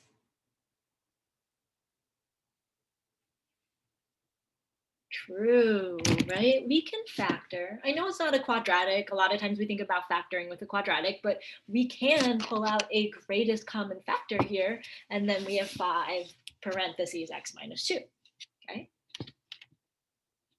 Now, this is a moment to be like, ooh, we are headed in the right direction because I'm trying to make it have an x minus 2 on the inside. And I'm starting to see that with maybe just one more step, I can get that x minus 2 all by itself in the inside. Okay. So side question. What does this equal?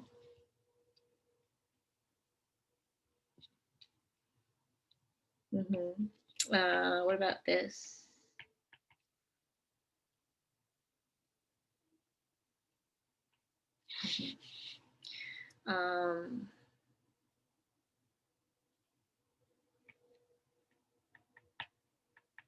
How else can I write that?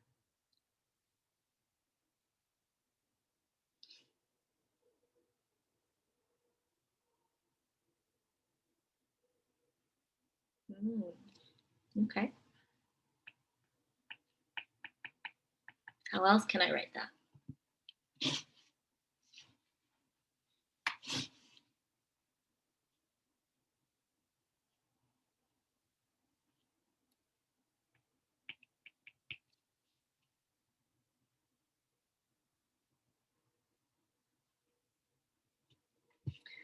Okay, what about this?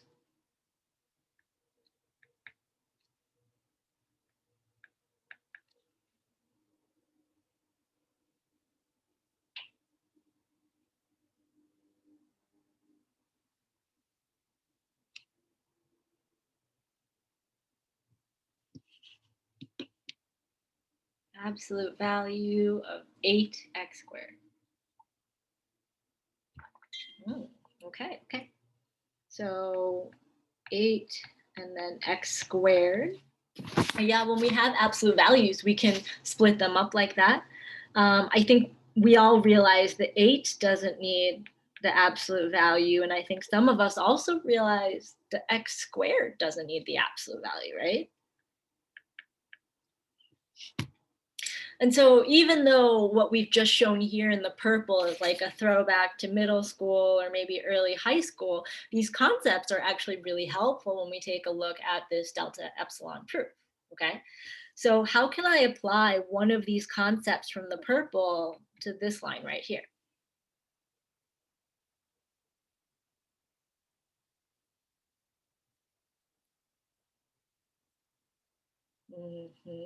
We can split it into 2 absolute values for sure. Yes, and because 5 is 5, 5 is already positive, we don't need to say absolute value. So this next line becomes 5 times the absolute value of x minus 2 is less than epsilon.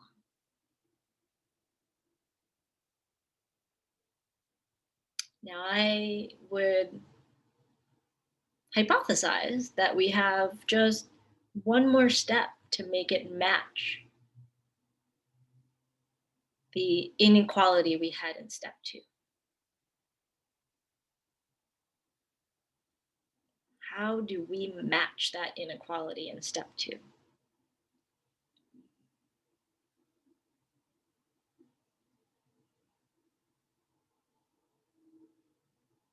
Perfect, exactly, Eric. We're going to divide by 5. Okay, so absolute value of x minus 2 is less than epsilon, which is some arbitrary number, divided by 5. Now, I have x minus a here.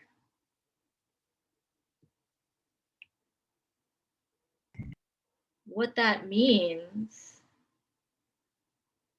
is that delta, if we choose delta to equal epsilon over 5,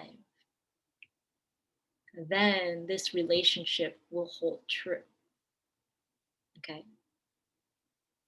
In other words, epsilon over 5 is like the perfect ratio of tutoring and study groups and watching math videos to get you to that grade that you want. Okay. In this particular question, the limit as x approaches 2 of 5x minus 4 equals 6, the magical relationship is that delta should equal epsilon over 5.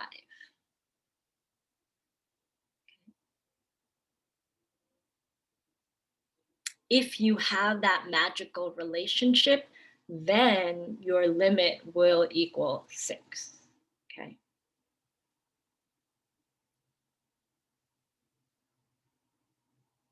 So let me kind of leave this on the screen for a moment, let it marinate for a little bit.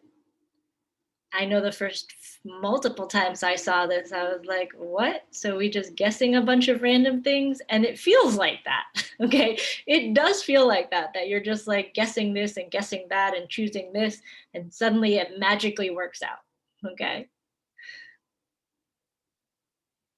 But the neat thing that we can take away from this is that a few things. We can prove these limits without looking at a graph. Even though that's one way to do it, we can prove it in a much more mathematical way, which leads us eventually in classes like analysis or advanced calculus to prove a whole bunch of other things that you've just been told are true this whole time. And you're like, yeah, that's true, but I don't really know why. And so that's kind of the cool extension to this, right? Maybe the more cool immediate part is like, if you think about all your different classes that you're taking, you probably have to sort of adjust for the specific professor, right? Whoever that instructor is going to have a different set of expectations or a different flow to the class. And so in this case, we were able to find that epsilon over 5 is sort of the magical amount to do all the things you need to do to achieve what you want to achieve. But when we look at a different question with a different function, it's almost like having a different professor with different expectations. That ratio might change a little bit. So the amount that you might have to go to office hours might be more or less depending on how helpful that is. Or you might not have access to tutoring. So then how do you make up for that? And that's really what all of these, like finding the deltas, is really all about. Okay. So let me pause here for a moment. Questions on number 7 so far?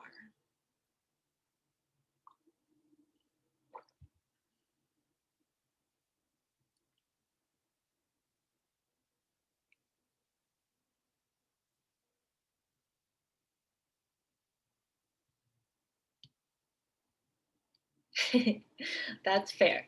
That is, then I would encourage you to keep thinking about those, right? Yeah, exactly. I think maybe we need to do more than one example to be fair to ourselves, to think about what questions we have and how to verbalize those, okay? So let's try one more example. Let's see how we're doing on time. We'll try one more example.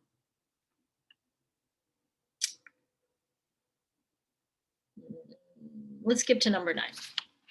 Okay, let's skip to number 9 for a moment. We're going to practice the same idea that we just did in number 7. And again, the way the question is framed, it says prove. And so we're going to use the epsilon delta definition. Okay. Now, we can start with the same structure. Given epsilon is greater than 0, choose delta equal to, and then leave a space for our answer. Okay. We can set up the same 3 steps, right? You might find it helpful before you get started to identify your A and your L and your f of x. Okay. So if you want, maybe a step 0 is find your A, find your L, and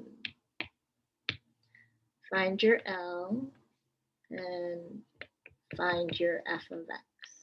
Okay. Kind of like back in the day when you're doing quadratic formula and your teacher is like, all right, find your A, B, and C, right? So you know what you're going to plug in. This is exactly that same thing. And I would agree, Christina, I think A is -1 here, absolutely. What do we think for L and for f of x? L equals -3, good, good. And f of x is that 4x plus 1. Great job, Isaac. Okay, so let me just make sure I'm using the same colors as before. Yellow, blue, and green. Okay. So we know that our A and our f of x and our L. Okay. All right. So that's a pre-thinking step if we want to include it. Helps us organize our thoughts. And then we can move on to, given epsilon is greater than 0, choose delta equals blank. And that blank is where our answer is going to go. Okay.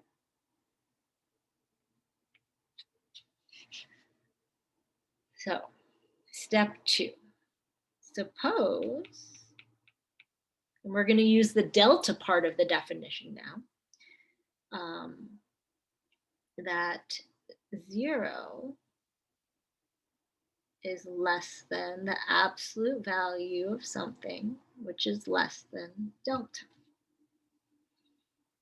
And so it's x minus a, but in this case, a is -1.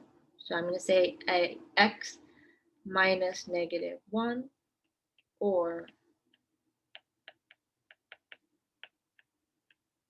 I can write that. Okay. So I can say x minus -1 gives you x plus 1.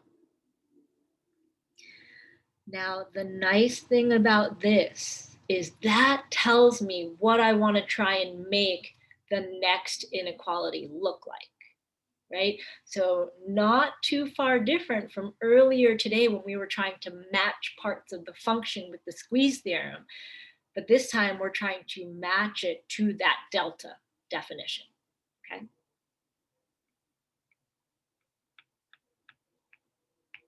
So let's choose, and now we apply the epsilon part of the definition.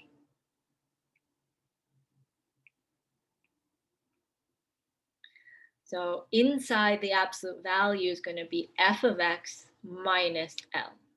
So that's going to be 4x plus 1 minus negative 3.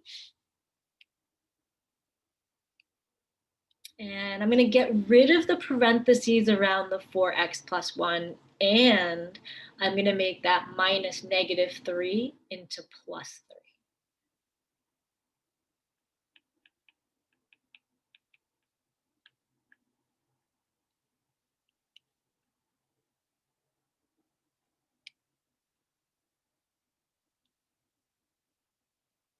Okay. Now,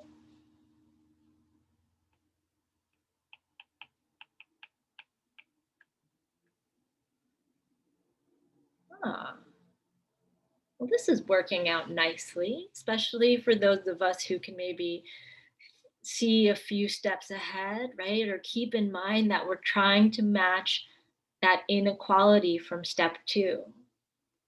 So we're trying to get an x plus 1 inside the parentheses.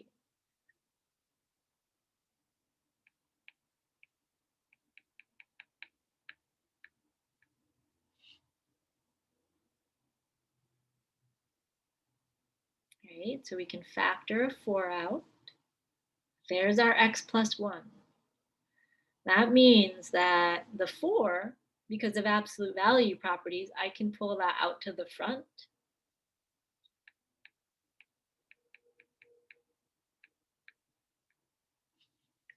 And then I am so close to matching that with the delta statement.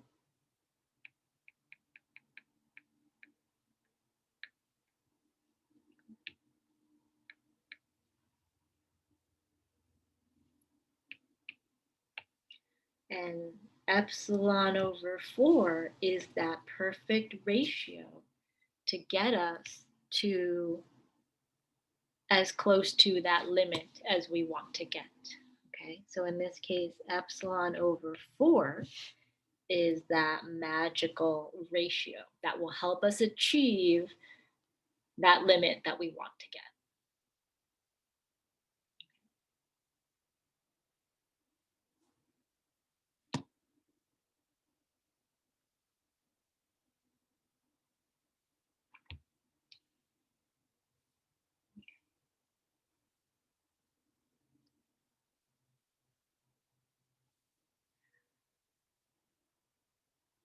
I do want to say that we're probably going to skip 11, okay? This is one that you can think is more like a challenge level. You can certainly find sort of videos or tutorials that sort of walk you through that process. Similar to what we've done here, but a little bit trickier because there's a quadratic in there, okay? But I do want to take a little bit of time to maybe go back to number 8 for a moment, okay? So number 7 said prove that this is true. And number 8 says prove that that statement is not true. Okay. So what are some things that I've changed between example 7 and example 8?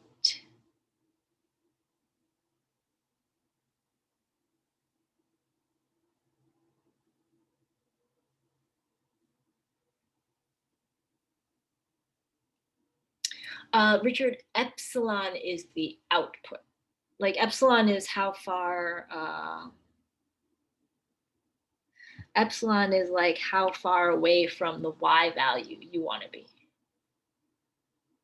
Okay, and the deltas are like how far away from the x value or from the A value you want to be, okay?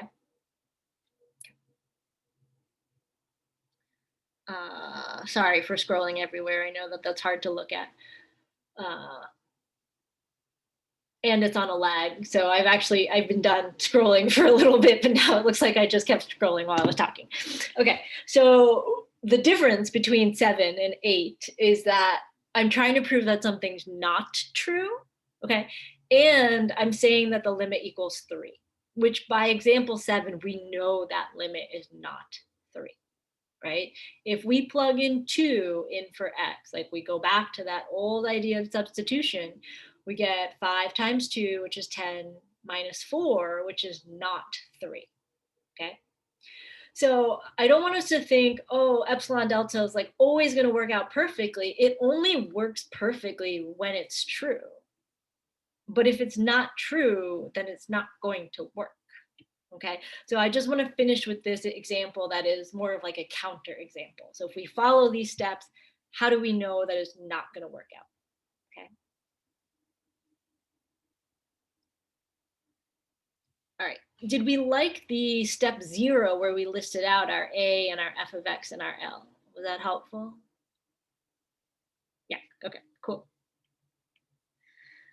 All right, so A is 2. L is 3, and f of x is 5x minus 4. Okay. All right, so suppose epsilon is greater than 0. Choose delta equals, leave a blank for your answer. Okay. Step 2, suppose that 0 is less than x minus a, which is 2. So I'm just going to go ahead and substitute that in, which is less than 0, delta.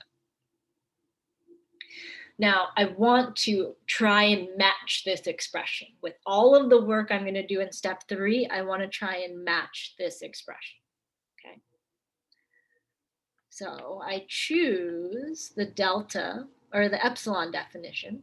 So I have f of x, which is 5x minus 4, minus 3 is less than epsilon.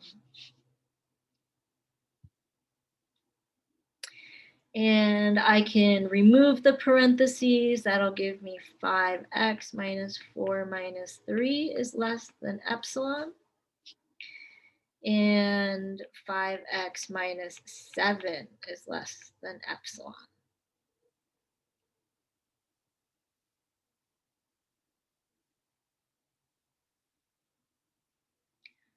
So we've kind of run into a little bit of a roadblock, right?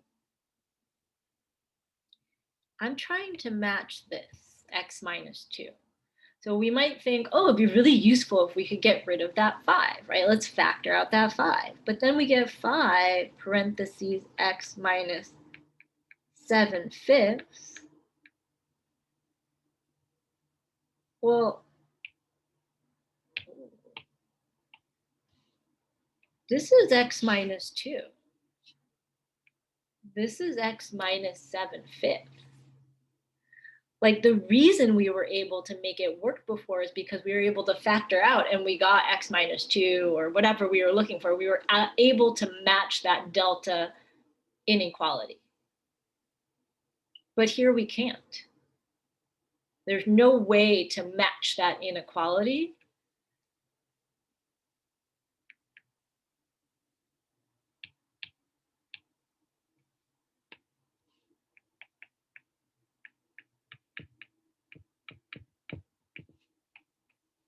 So we can say that that limit is not true. We can't use this epsilon delta definition to show that it's true. Therefore, it's not true.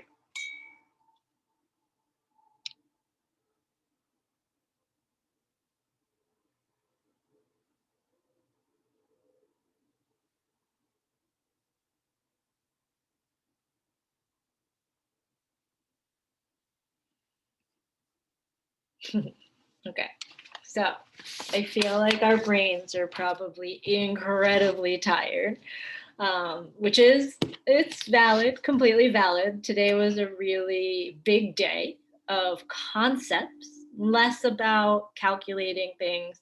It's a lot about concepts, okay? Now, I would say that this is probably some of the beefiest concepts that we're going to be going over in the entire class. And we're still going to be coming back to, like, even as we get into calculations and more calculations, like the next unit is a lot of computation. It's still going to be really rooted in the theory and can you apply different ideas? Okay, so as we move forward in 150, I really want us to think, like, not just can I compute everything? That used to be enough to be like, oh yeah, I'm totally going to be successful. But can I also understand why I'm doing these particular things? Okay. So I'm going to stop sharing my screen here now. And